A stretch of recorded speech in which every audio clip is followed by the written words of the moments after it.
Cette semaine, on voit la salutation à la lune. La salutation à la lune, c'est un enchaînement de postures, donc.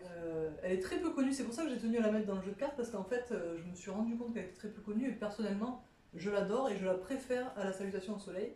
Donc déjà, ce qu'on peut faire, c'est qu'on peut faire toute notre séance juste avec cette carte.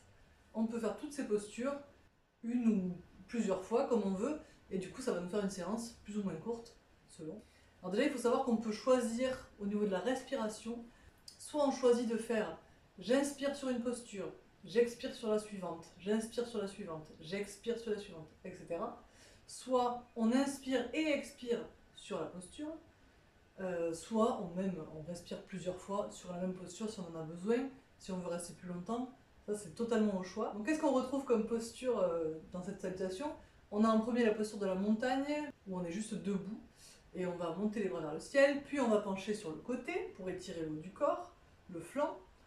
Ensuite, on va venir en posture de la déesse, puis on va tendre les jambes, étendre les bras, ce qui nous fait une posture de l'étoile. Ensuite, on va tourner un pied vers l'avant du tapis et venir se positionner en posture du triangle. Puis, on va basculer le bassin vers l'avant du tapis et venir en pyramide. Puis, on va venir en fente basse, suivi de la fente latérale, et ensuite, on repart dans l'autre sens. C'est un bonheur, je trouve, cet enchaînement.